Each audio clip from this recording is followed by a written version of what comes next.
Boa noite, irmãos, a graça e a paz, amém? Vamos aplaudir ao Senhor mais uma vez com alegria?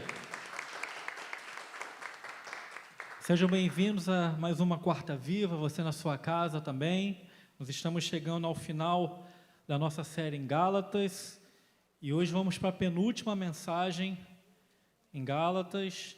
Então abra aí sua Bíblia, Gálatas capítulo 6, no versículo 6 ao 10. Gente, confesso que hoje eu estou cansado, ó. Vim direto, nem consegui tomar banho. Gálatas, capítulo 6.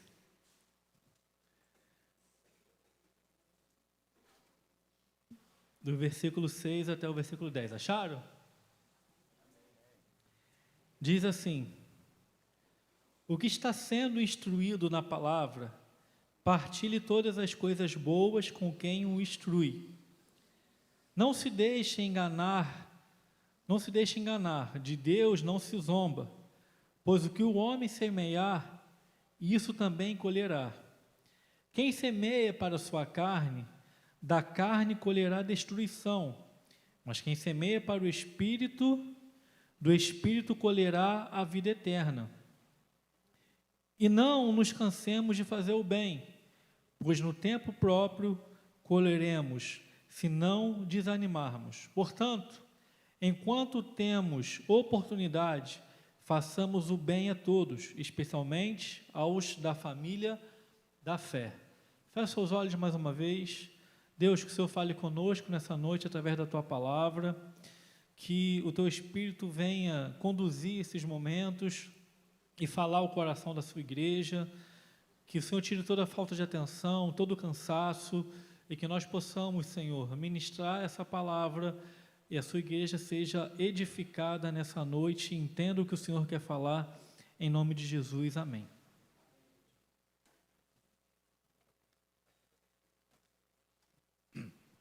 Irmãos, nós estamos chegando então na penúltima mensagem de Gálatas, e nesse final, o Paulo, ele agora vem trazendo aplicações de tudo aquilo que ele falou durante os 5 capítulos. Durante 5 capítulos, Paulo veio trazendo exortações, e agora Paulo chega na metade do capítulo 5, e esse capítulo 6, trazendo aplicações de como deve ser a nossa vida, a nossa conduta, diante de tudo aquilo que a gente entendeu a respeito de Gálatas. E nesse texto aqui, Paulo ele vai falar agora do cuidado mútuo, do cuidado que nós temos que ter com os nossos líderes, do cuidado que nós temos que ter com os irmãos de fé e do cuidado que a gente deve ter com quem vem também de fora. Então, nessa noite, nós vamos pensar aqui de forma rápida, eu acredito, sobre 3 exortações que Paulo vai apresentar sobre cuidado aqui aos Gálatas, né? Mas nós precisamos lembrar alguma coisa. Para Paulo trazer essa exortação em forma de aplicação, tem um contexto por trás que nós sabemos. Nós sabemos que por trás desse livro, o Paulo ele está combatendo os falsos mestres, aqueles mestres que estão infiltrados na igreja, tentando trazer uma visão diferente do que é o Evangelho. O legalismo que tinha naquele tempo, de que para você ser salvo, você tem que voltar às práticas antigas. Nós fizemos uma imersão dentro disso, não preciso voltar nisso. Mas Paulo está combatendo isso, falando sobre a obra da graça de Cristo. E nesse tempo, a gente sabe que esses falsos mestres, eles tentaram se levantar contra Paulo, botando em xeque o apostolado de Paulo. Então, eles começaram a colocar na mente dos Gálatas que Paulo ele não é um servo de Deus, que tudo aquilo que Paulo falou não é bem assim, teriam que fazer alguma coisa a mais. Então, agora Paulo aqui, ele vai trazer agora, então, uma exortação sobre cuidado com os seus líderes. Por quê? Porque eles estão o tempo todo falando para o pessoal, olha, esse Paulo ele é um pregador falso, esse Paulo ele é um apóstolo falso, esse Paulo ele não guarda o sábado, esse Paulo ele não guarda os ritos da lei. Então, toma cuidado com esse Paulo. E agora então Paulo vai vir trazer essas exortações. E no versículo 6, ele começa falando que nós devemos compartilhar com os nossos mestres. E ele fala assim, ó, e o que é instruído na palavra, reparta de todos os seus bens com aquele que o instrui. Então nós vamos ver, meus amados, que em primeiro lugar aqui, Paulo, ele se dirige àqueles que estão sendo instruídos. Ou seja, ele não está se dirigindo diretamente ao líder, ao pastor, ao mestre, ao apóstolo, mas ele está agora se dirigindo à igreja. Ele está se dirigindo àqueles que estão sendo instruídos. Então, Paulo, ele começa aqui falando sobre isso, ele começa retratando que a igreja é um ambiente de alunos, que a igreja é um ambiente de instrução. E dentro de uma comunidade de fé, há aqueles que instruem e há aqueles que são instruídos. E, meus irmãos, a palavra instrução, no grego, ela vem da palavra catecúmedos, que vem da origem da palavra catequese. Então, ele começa a mostrar que a igreja é um lugar de instrução, de catequese, de catecúmedos. Antigamente, eu lembro quando eu era pequeno, não era a classe dos novos convertidos, né? Era a classe dos catecúmedos. É nesse sentido, um sentido de instrução. Então, Paulo, ele começa a mostrar, irmãos, que a igreja, ela é o quê? A igreja, ela é um ambiente de aprendizado. A igreja, ela é um lugar de instrução. A igreja é um lugar onde nós herdamos um corpo de doutrina. E o que Paulo está falando? Ele está falando que a tarefa dos mestres da igreja é o quê? É instruir o povo dentro desse corpo de doutrina. E isso acontece nas igrejas que são igrejas saudáveis, nas igrejas que pregam o verdadeiro evangelho e se preocupam em trazer uma mensagem de libertação. Mas, meus amados, nas igrejas falsas é o oposto.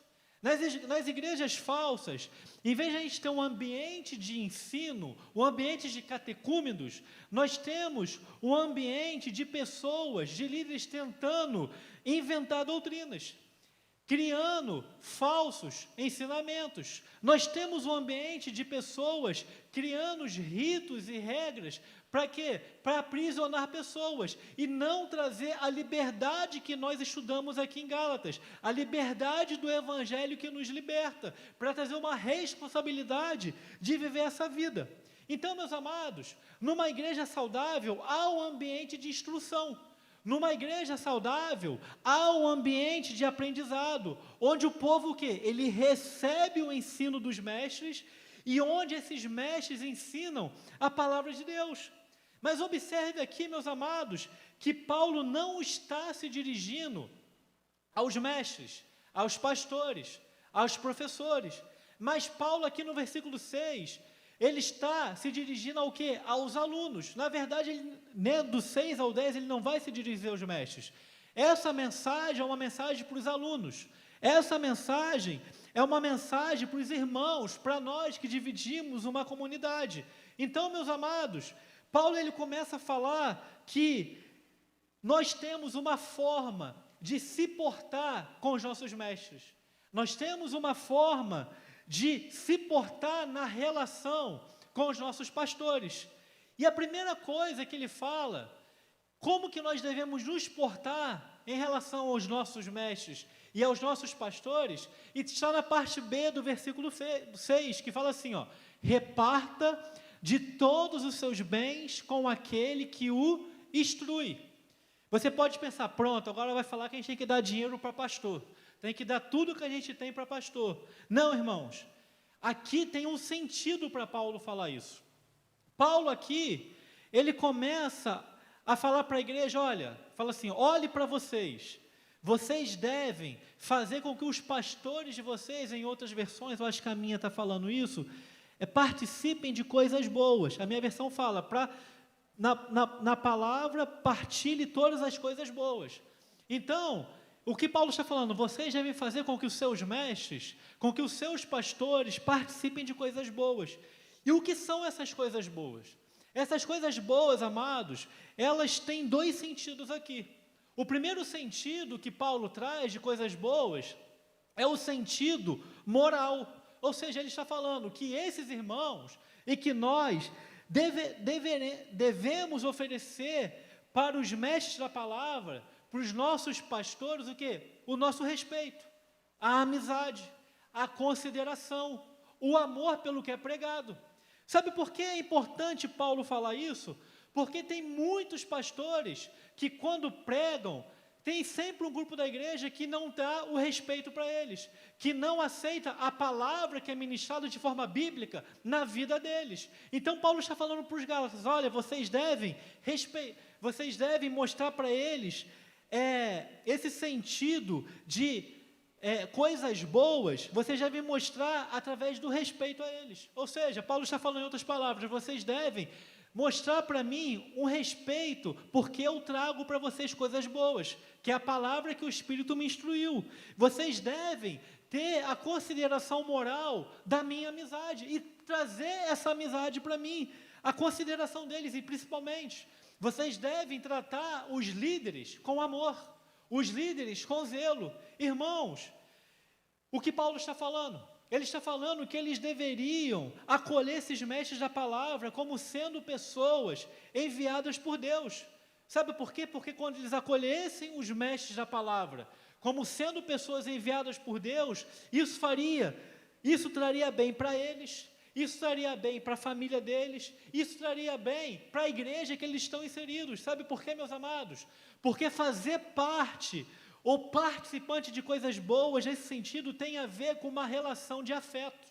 Então, na verdade, a gente começa a ver que a relação de pastores e igreja, de mestres e igreja, é uma relação, amados, de afeto. E muitos pastores, hoje em dia, muitos mestres, têm sofrido por conta de falta de afeto.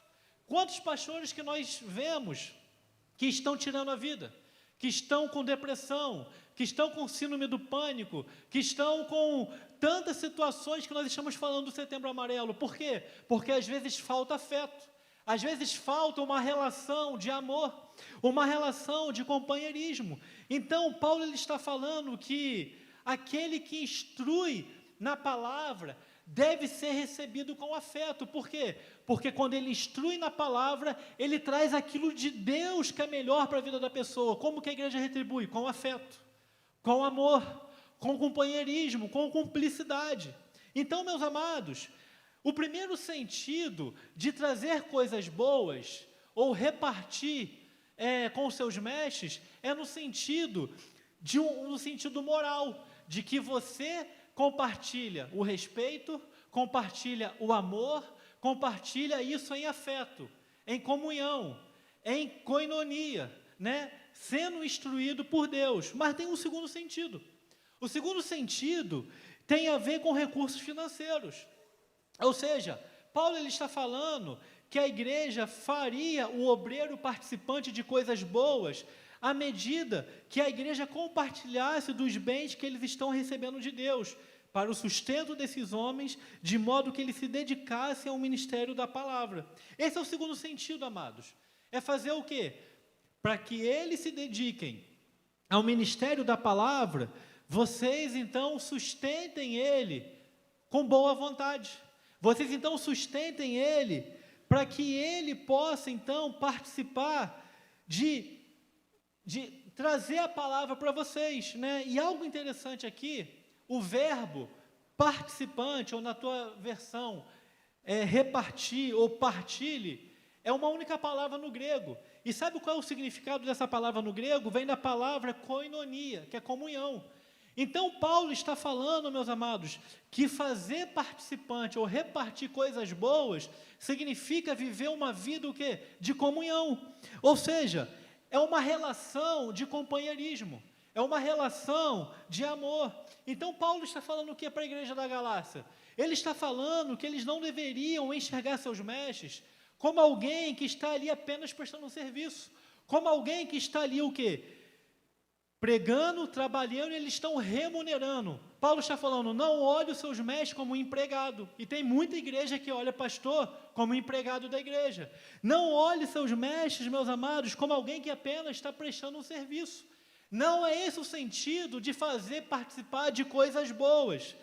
Mas aí ele está falando o quê? Que esses mestres, eles doavam o quê? Generosamente, daquele tesouro espiritual que eles receberam de Deus, e colocaram para a igreja. E em contrapartida, meus amados, a igreja, esses alunos de bom grado, o que eles fazem? Eles, de forma generosa, eles compartilham coisas boas com esses homens. Eles fazem esses homens participar de coisas boas. E aqui nós temos uma construção de uma relação de comunhão.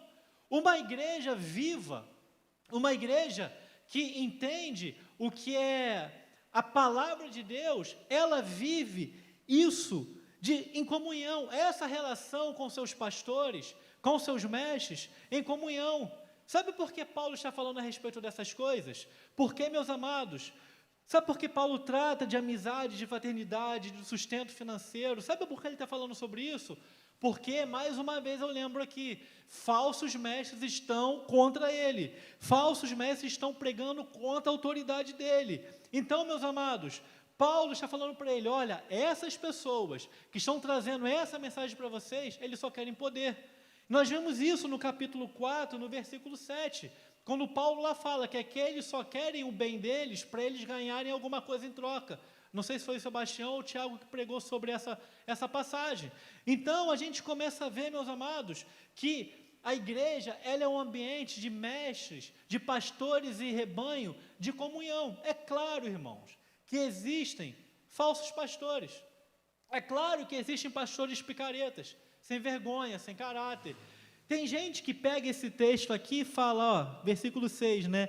Olha, compartilhe todas as coisas boas com que o instrui. Então, coloque isso aí e fala que o cara tem que dar tudo para ele. Fala que o cara tem que fazer tudo para ele. Fala que o cara tem que honrar ele em tudo. E aí começa aquela questão do controle. Então, ele começa a colocar regras para o cara cumprir. Se ele não cumprir, ele está em pecado contra o pastor. Ele está em falta de autoridade contra o pastor. Ele não está honrando o pastor. Como, por exemplo, eu já falei algumas vezes aqui, de líderes que falam assim, o Sebastião quer viajar com a Luzineide, final de semana, né? Quer ir lá para Penedo. E aí vem falar comigo, olha, pastor, a gente não vai estar aqui não, que eu vou lá para Penedo. Eu falo, peraí, eu tenho que orar para sentir de Deus se você pode ir ou não.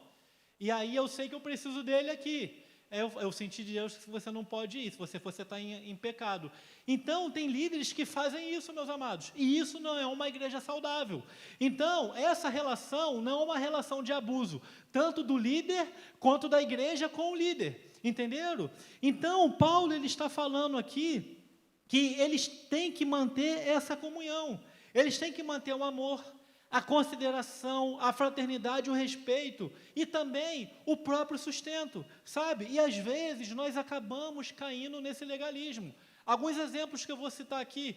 Existem pessoas na igreja que às vezes não aceitam a exortação da liderança, a exortação do pastor, e o que eles fazem? Não está fazendo o que eu quero? Eu não estou concordando com aquilo, e o que eles fazem então? Então eu vou deixar de ofertar com missionários. Eu vou deixar de dar oferta para ver se o pastor, ele passa por alguma situação, que aí ele fica melhor, ele começa a aceitar aquilo que a gente quer. Tem igrejas que fazem isso. Sabe por que tem igrejas que fazem isso? Eu vou falar isso por conta própria. Eu passei por isso.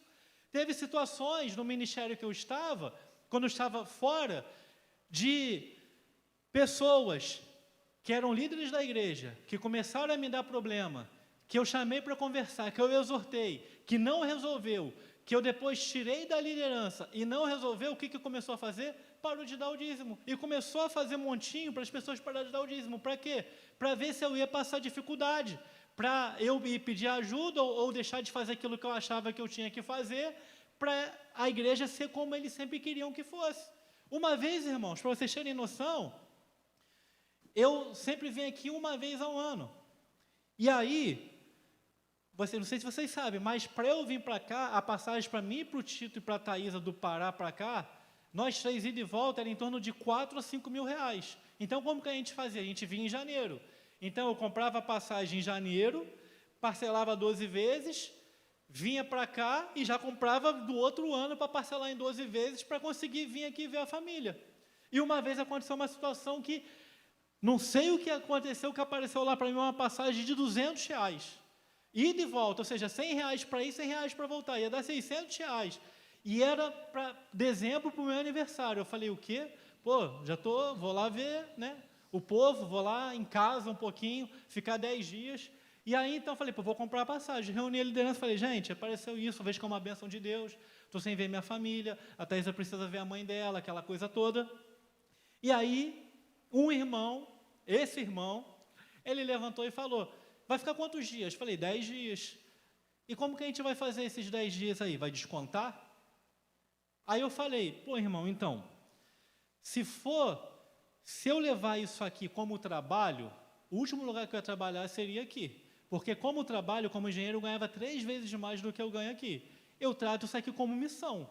Se vocês quiserem tratar isso aqui como trabalho e não como missão, não vai dar certo. Aí não descontaram nada, né? Mas enfim, irmãos, para vocês verem que às vezes as pessoas olham para o líder, olham para o pastor como um empregado, como alguém que está ali, sabe, só para sugar cada vez mais.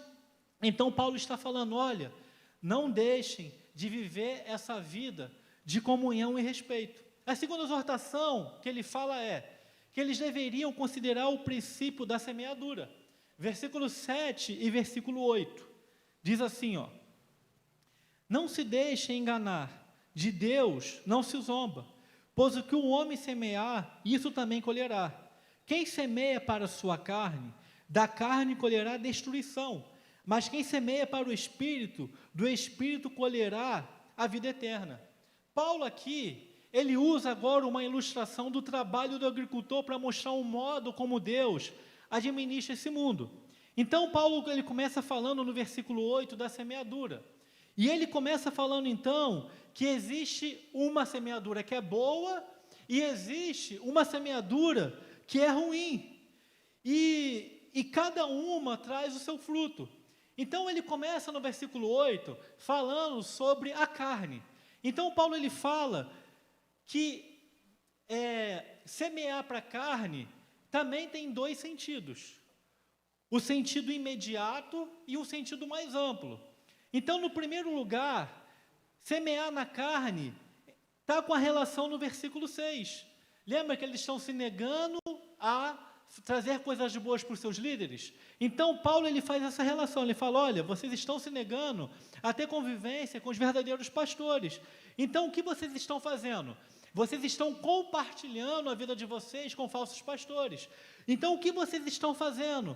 Vocês estão dando ouvidos à mensagem que não é a mensagem de Deus. E vocês estão, então, semeando na vida de vocês na carne, no sentido imediato. Ou seja, aquilo que vocês estão recebendo e não está edificando em nada vocês. Aquilo que vocês estão recebendo não está trazendo transformação nenhuma para vocês. Então, semear na carne aqui, e esse é o sentido do texto, é você semear em não estar ouvindo a verdadeira mensagem. Quando você não ouve a verdadeira mensagem, o verdadeiro evangelho, você está semeando na carne. Às vezes a gente acha que semear na carne é só cometer os pecados que a gente comete, que nós pecamos, os pecados morais. Mas não, amados, semear na carne é a gente receber mensagens que vão o quê? Inflar o nosso ego. Que vão o quê? Inflar os nossos desejos, que vão colocar o quê? O homem no centro de tudo, a gente como superpoderoso, como o Deus que te ama, como o Deus que fala, oh meu lindão, meu queridão. Ou seja, então a gente começa a semear na carne, sem entender que nós estamos semeando na carne. E Paulo então, ele começa a mostrar que também semear na carne tem a ver com um sentido maior. Bota aí por favor, Gabriel, Gálatas capítulo 5, versículo 19, 20 e 21. Olha o que Paulo fala, ele fala um capítulo antes, ele fala, ora, as obras da carne são conhecidas e são prostituição, impureza, lascívia, idolatria, feitiçarias, inimizades, porfias, ciúmes, iras, discórdias, dissensões, facções, invejas, bebedices, glutonarias e coisas semelhantes a estas, a respeito das quais eu vos declaro, como já outrora vos preveni, que não herdarão o reino de Deus, os que praticam essas coisas. Deixa aí, Gabriel, por favor. Então, Paulo ele começa a mostrar, meus amados, que semear na carne, além de você semear recebendo o evangelho, quando é o evangelho verdadeiro, você começa a semear na carne, plantando pecados dentro da igreja. E às vezes a gente acha que está tudo normal, porque eu estou na igreja, eu estou recebendo uma mensagem, eu não consigo colocar o filtro nessa mensagem, eu começo a viver uma vida achando que está tudo certo, meus amados. Mas, irmãos, a semeadura, ela é fruto, sabe de quê? O versículo 8 fala, ela é fruto de destruição, ela é fruto de corrupção, e corrupção significa, sabe o quê? Literalmente significa apodrecer. Quando a gente semeia a nossa vida na carne, automaticamente é isso, nós estamos vivendo uma vida de apodrecimento. Então, esse é o sentido imediato. Esses irmãos estavam sendo apodrecidos. Esses irmãos, eles estavam sendo apodrecidos porque eles estavam permitindo que falsos mestres trouxessem uma mensagem para eles, amados. Então, irmãos, a gente começa a ver que o que acontece com quem semeia a sua vida na carne, final do versículo. Esses, o que não herdarão o reino de Deus, que tais coisas praticam, ou seja, aqueles que semeiam na carne não herdarão o reino de Deus. Então, a gente começa a ver, meus amados, que no sentido mais amplo, Paulo ele está falando sobre isso. Ele começa a mostrar que a gente não vai herdar o reino de Deus, mas ele traz no texto a segunda semeadura. E a segunda semeadura, lá em Gálatas capítulo 6, versículo 8, é: semeie para o Espírito. Então, Paulo ele começa a mostrar também em dois sentidos, o sentido amplo e o sentido imediato. O acolhimento, meus amados, do versículo 6, é no sentido imediato, ou seja, quando você recebe líderes, pastores, e você tem esse momento de comunhão, de amor, de respeito pela palavra, e esse pastor está trazendo a mensagem bíblica, você de forma imediata está semeando no teu espírito, porque a mensagem que sai do púlpito, a mensagem que sai para você é uma mensagem o quê? Bíblica, é uma mensagem de Deus. Então, automaticamente, quando você está numa igreja, que essa igreja traz o verdadeiro evangelho, traz o evangelho puro, você está semeando no Espírito, porque você está recebendo a porção da mensagem de Deus, do evangelho que Ele quer, que é o evangelho puro e simples. É no sentido imediato, quando você, então, honra os pastores, lembra o que eu falei? Não é honrar de dar tudo, porque tem pastor picareta, mas é honrar com a amizade, honrar com respeito, recebendo a mensagem e também com condições financeiras para que ele possa trabalhar na seara, sem aquelas coisas absurdas que nós vemos, você está semeando no Espírito. Esse é o sentido imediato, mas tem o sentido amplo. Bota aí, Gabriel, Gálatas, capítulo 5, versículo 22. O sentido amplo, quando você faz isso e recebe essa mensagem, o fruto do Espírito é o quê? É amor, é alegria, paz, longanimidade, benignidade, bondade, fidelidade, mansidão, domínio próprio. Contra essas coisas não há lei. Então, meus amados, a gente começa a ver, meus amados, que quando a gente se importa em ter essa vida de relação, a gente consegue chegar nesse ponto. E esse ponto, a gente não vai conseguir ter paz, amor, longanimidade, bondade, benignidade, apenas cumprindo uma regra da igreja. A gente tem esse ponto quando a gente recebe uma transformação de natureza.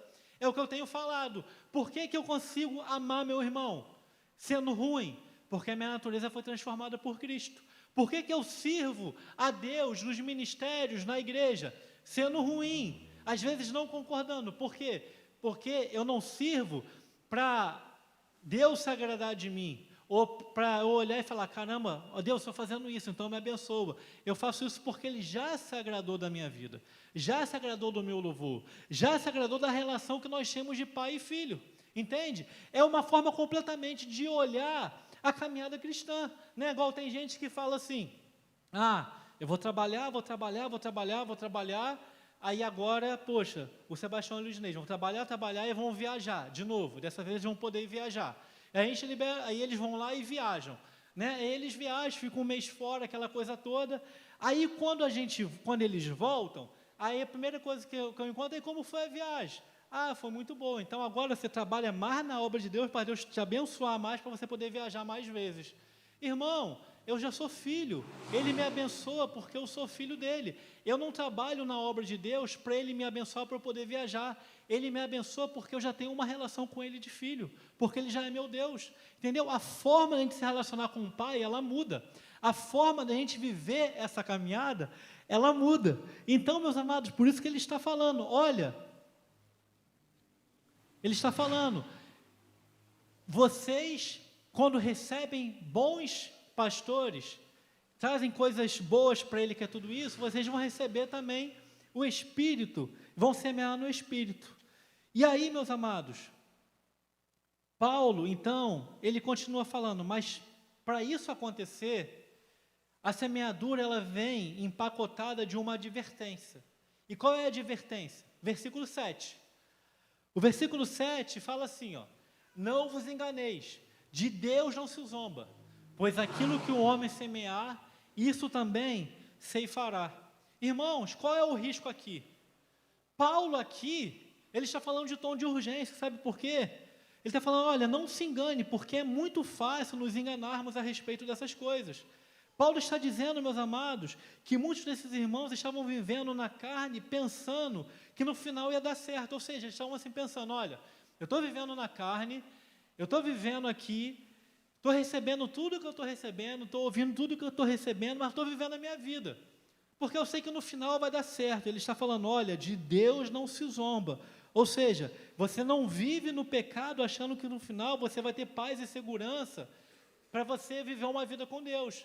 É como se você, quem vive assim dentro da igreja, é como se você olhasse para Deus e não achasse que Deus é justo. É como você olhasse para Deus e não achasse que Deus é íntegro. É como você olhasse para Deus e falava, olha, Senhor, eu vou fazer isso, mas eu vou empurrar aqui para debaixo do tapete, que o Senhor não vai ver, e está tudo certo. Irmãos, quando a gente fala sobre isso, a gente começa a ver que isso é zombar de Deus. E tem muita gente que acha que zombar de Deus é somente o quê? Zombar de Deus é somente as pessoas que fazem caçoada com Deus. Zombar de Deus, as pessoas acham que às vezes é só quem fala mal da igreja. Mas, irmãos, zombar de Deus está nesse sentido todo. Talvez a gente está dentro da igreja o tempo todo, e aquilo que a gente está recebendo, nós estamos zombando de Deus. Porque às vezes a gente dá ouvidos para tudo quanto é mensagem. O que mais tem mensagem na internet, o que mais são pregadores na internet. E a gente às vezes dá ouvidos a isso e bota isso como uma regra para as nossas vidas. E isso é zombar de Deus, porque a gente não está semeando para o Espírito, a gente começa a semear para a carne. Tem gente que zombar de Deus acha, e isso é tolo, acha que é falar mal do pátria, família, liberdade. Irmãos, isso, tem gente que acha que zombar de Deus é falar mal contra isso. Não entendeu nada do Evangelho. E outra coisa aqui, estou falando isso, e eu não sou nem de esquerda, de direita, nada, ao ponto de eu ter que falar isso, me justificar, para ver como a igreja falhou nessa parte, para ver como a igreja está falida. Entendeu? Então, a gente começa a viver uma vida assim, que a gente zomba de Deus o tempo todo, sem perceber. E a gente começa, então, a viver um legalismo religioso dentro da igreja. E aí, meus irmãos, em terceiro lugar, para a gente finalizar, é que nós não devemos nos cansar. Versículo 9. Ele fala assim, e não nos cansemos de fazer o bem, porque o seu tempo ceifaremos, se não desfalecermos. Ou seja, irmãos, ele está falando, procure fazer o bem. Mas em outras palavras, ele está falando, às vezes, fazer o bem pode cansar. Às vezes, fazer o bem requer o quê? Perseverança. Porque, irmãos, às vezes fazer o bem cansa. E aí, ele traz para esse sentido dos pastores de novo, né? Dos mestres. Faça o bem para os seus mestres. E às vezes fazer o bem cansa. Trabalhar o fruto do Espírito cansa. Então, Paulo, ele está falando sobre isso. Olha, não deixe de fazer o bem. Porque no tempo de Deus, porque no seu tempo, no tempo de Deus, ceifaremos, ou seja, colheremos.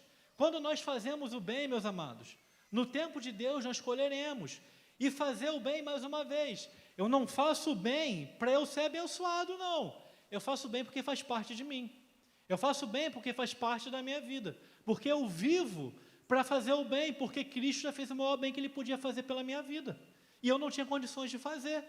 Então, meus amados, Ele fala que a colheita vai vir. E nós temos que plantar aqui, pensando que na eternidade. Às vezes a gente planta aqui pensando aqui. Só que nós devemos plantar pensando na eternidade. Nós vamos fazer uma ação agora, né? Nós vamos fazer uma ação no domingo que vem, mês de setembro amarelo, que nós estamos. A gente quer sair daqui 5 horas da manhã, botar balão aqui, com mensagens bíblicas amarelo, pela avenida toda aqui, né? Botar mensagens bíblicas e depois estar lá na praça, recebendo as pessoas, orando por elas, falando com elas. Quantas pessoas estão vivendo um tempo assim, fazer o bem? E é isso aí que nós vamos olhar para o horário e falar, não, eu estou muito cansado, não, acho que eu não vou não. Irmãos, isso faz parte da gente. Se a gente acha que a gente não tem condições de levantar um dia cedo para fazer o bem, nós não sabemos o que é ser igreja. Nós não sabemos o que é ser família. Entende? Então, e aí às vezes a gente fica preocupado, só o quê? Só de ir para o culto de domingo, ir para o culto de quarta-feira, ir para as reuniões do ministério. Irmãos, a nossa vida cristã não se resume a um estilo de culto, a um estilo de reunião. Se resume a um estilo de vida transformado por Cristo. É completamente diferente. E a gente consegue, então, se doar em alegria, porque o fardo não é pesado, o fardo ele fica leve. E ele termina no versículo 10. Portanto, enquanto temos oportunidade, façamos o bem a todos, especialmente aos da família da fé. Em outras versões, mas principalmente aos domésticos da fé. Eu vou falar uma coisa para vocês, talvez você vai ficar abismado, mas você sabia que aqui na igreja tem pessoas que têm síndrome do pânico? Você sabia que aqui na igreja tem pessoas que têm depressão? Você sabia que aqui na igreja tem pessoas com ansiedade? Você sabia que aqui na igreja tem pessoas com problemas no casamento? Você sabia que aqui na igreja tem pessoas com problema com os filhos, com problema no trabalho? Você sabia que aqui na igreja tem pessoas que às vezes só querem dar uma caixa de bombom para os seus filhos e não conseguem? E sabe por que às vezes não consegue? Porque a gente não consegue, às vezes, olhar principalmente para os da família da fé.